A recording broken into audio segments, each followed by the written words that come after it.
Let's discuss about the heat transfer and what different class of solvers options available inside the open form. Let's explore a couple of these things. So what I plan is we have a few tutorials, and each tutorial we try to work with different class of solvers. Okay, and we first try to look at the solver and then try to go for the tutorial solutions. Okay, so let's start with the basic class of heat transfer. Let's say we have a pure conduction is happening in any of the solvers, in any of the test case. So when we talk about the pure conductions, then what type of solver we supposed to use? So go to the application area, basic, then conduction is more like a Laplacian class of the phenomena. Okay, so we're going to explore very simple Laplacian class of the equations. Okay, where we have a this very simple equations. So let me show you what going to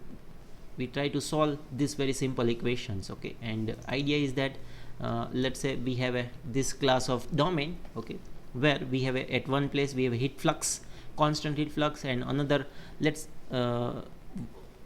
place we have a constant temperature, and we know the thermal diffusivity and the, let's say, conductivity of this material, and we want to simulate how the heat is propagating from left towards right. Okay, so for that we have to rely on this Laplacian equation, Laplacian solver. So the solver is very simple in nature, and what we have in the create field only we have a temperature, and through the transport property we try to look at the thermal diffusivity. Okay, and with the help of that we try to see how the heat is going to transported from one location to the another locations. Okay, so that is what we going to explore here with the help of the very simple test case. Okay, let's look at the test case.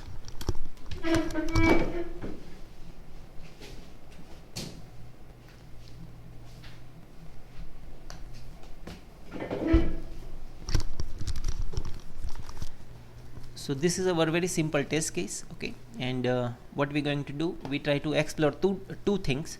One is constant heat flux boundary condition, and another place we have a constant temperature boundary conditions. Okay, so let's go to the tutorial 1. In that we have a steady state conduction class of the tutorials. Okay, so let me open the readme file and try to create the environment here. So we're going to use the release version. Okay, so first let's look at the readme file. First clean the case.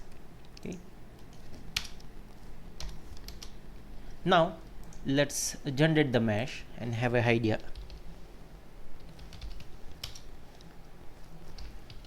Let's go to the paraform. Okay, so this is very simple slab. Okay, and heat is propagating in only one directions. Okay, so from left wall towards the right wall. Okay, and it is pure conduction, steady state conduction type of the equations we want to solve. Okay, so let's look at few more entries here. So what we want, on the right wall we specify the constant heat flux, and on the left on the left wall we have constant heat flux, and on the right wall we have to specify constant temperature. So how to set that condition? For that, look at the T file.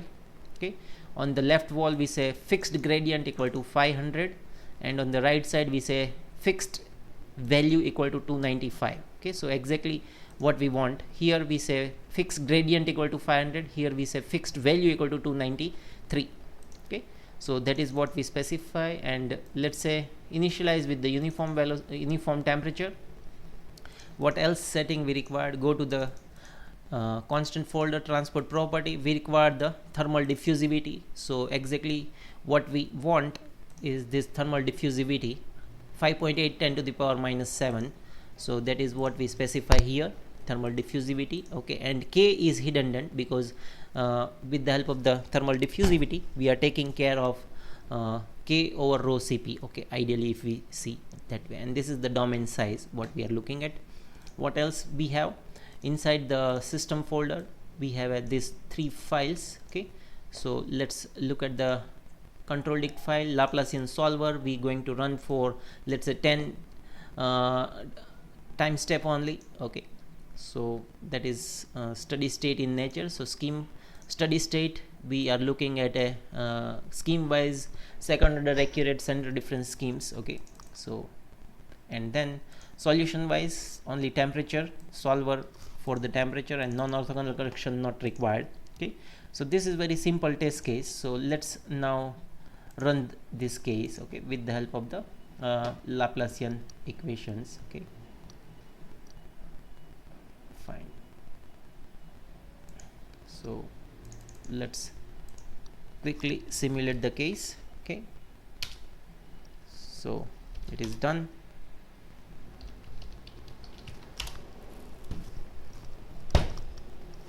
Okay, so our test case is very simple, so it's going to finish very quickly. We are interested in temperature profile, so just look at the temperature at the beginning. Okay, so and then we say let's how the after the solution over. Okay, so let's look at vi log file. So it gives us the idea, either it is, look, within a 10 time step also it reach 10 to the power minus 15. Okay, so that is sufficient as far as the convergence, because it's pure conduction, it's not going to take lots of time.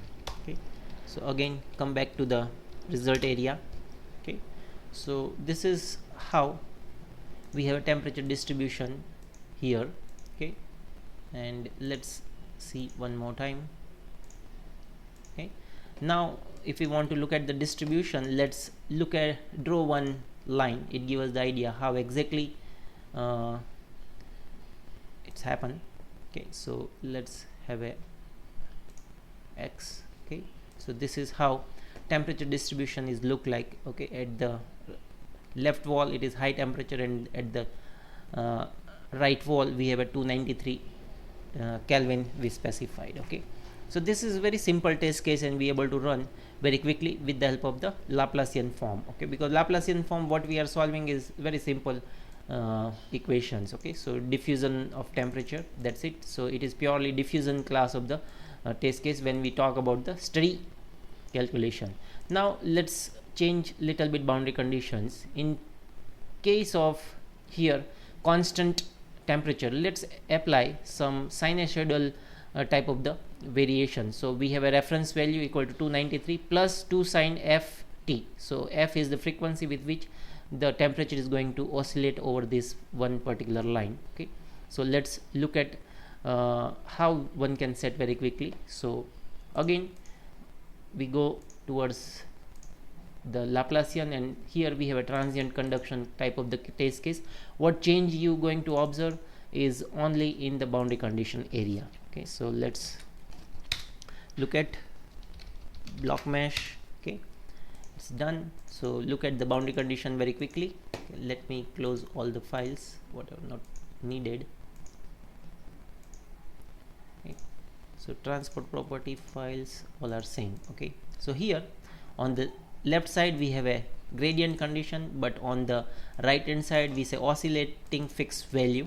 Okay, that is what we require, oscillating but fixed value. Okay, so how it is oscillating, we have a reference set value equal to 293. Okay, so let's change to 293, that is the oscillating mean value. Okay, so offset by 293, then sine 2 pi, and f is the frequency. Okay, so amplitude of oscillation and the frequency of oscillations we're going to set with the help of this. So that is what we able to manage what we required here. Okay, so this is oscillatory fixed value, and what we're going to look at is with the help of this very simple sine function, it try to oscillate with respect to 293. Okay, so plus and minus 293 it going to oscillate. Okay, so that is what we try to look at with the help of this very simple test case. Okay, so let's try to run this test case as well and have an idea exactly what is happening here. Okay, so again let's first clean the case. Okay, then block mesh is same, no difference. Now one thing, because now we move towards transient, so couple of changes you observe in the settings. So in the control.dict file we have a transient calculations, okay, but our delta is very large, okay, because we want to run for a very longer time depending on the this frequency, okay. Scheme wise we are working with the Crank-Nicolson schemes, okay, in place of the steady state, and the solution algorithm we not activated any orthogonal corrections, okay. So let's run this case very quickly and look at the result. Okay. So it is also done pretty fast. Now let's look at the paraform, okay. So paraform, and just go to the last value, look at the temperature, okay. So this is how temperature look like. So look, it is oscillating at this wall.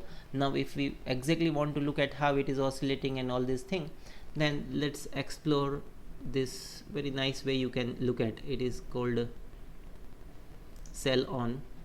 So let's say this is the cell, and over this cell we want to look at the plot over a time, okay. So if we apply, look, so that is how it look like. So it is varying with respect to time in the sine fashions, okay. And if you look at the mean value, it is something like 293, and above that mean it is oscillating, okay. So we can quickly check few things here how it is oscillating, and it is very simple way to start the understanding about the conduction phenomena, okay. So if you want for different cell, then you can activate for different cell as well from here, okay. So it is the select the cell on, okay. So look at this, okay. Now for that, just again look at the over a time, okay, this one, check. So this is how it's look like, okay. So you can check how exactly it is varying with respect to time, okay.